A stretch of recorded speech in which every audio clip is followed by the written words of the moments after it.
Kebakaran di Teluk Tiram, Banjarmasin hanguskan 3 rumah, 2 warga tewas tersengat listrik. Kebakaran hebat terjadi di Jalan Sepakat, Gang Berdikari RT 03, Kelurahan Teluk Tiram, Banjarmasin Barat, Minggu, 21 September 2025, sekitar pukul 12.23 WITA.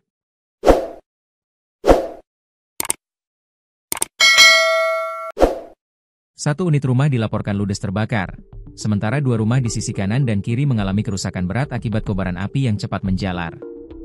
Tragisnya, 2 warga dilaporkan tersengat aliran listrik saat berusaha membantu proses pemadaman api, dan dinyatakan meninggal dunia setelah sempat dibawa ke RSUD Ulin, Banjarmasin.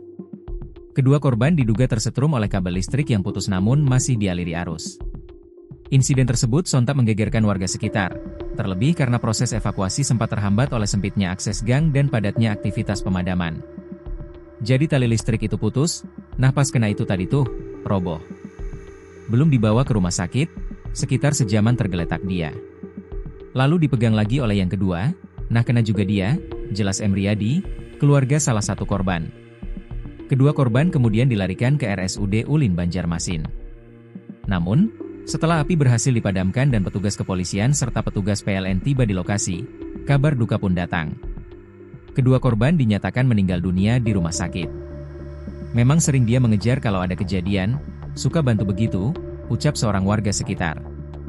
Salah satu korban diketahui bernama Muhammad Nurdin, 16. Kebakaran tersebut terjadi tidak jauh dari rumah Nurdin di Gang Sepakat, Kelurahan Teluk Tiram. Meski bukan relawan pemadam kebakaran, Nurdin berinisiatif ikut membantu warga memadamkan api. Namun nahas, ia tersengat aliran listrik hingga meninggal dunia. Terpantau suasana duka menyelimuti keluarga korban, yang menunggu di depan kamar jenazah. Keponakan saya bukan anggota pemadam kebakaran, hanya saja ikut membantu memadamkan api, kata Mas Riyah, 45. Selanjutnya ujar Mas Riyah, jasad keponakannya tersebut akan dibawa ke rumah duka, untuk dimakamkan.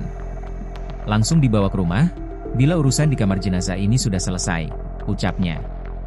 Selain Nurdin, 16, satu korban tersetrum lainnya lagi adalah Wahyudi, 37. Udin, 54, mertua Wahyudi menceritakan, dirinya sempat melarang menantunya tersebut ke lokasi kebakaran. Namun beberapa saat kemudian, Udin baru menyadari bahwa menantunya tersebut sudah tidak berada di rumah. Setelah itu saya juga berangkat, tapi belum sampai lokasi kebakaran balik ke rumah karena melihat listrik di sana belum padam, katanya.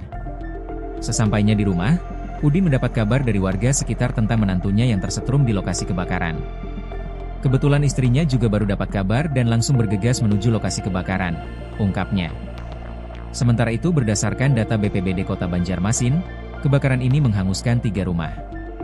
1 mengalami rusak berat, sedangkan 2 lainnya rusak sedang.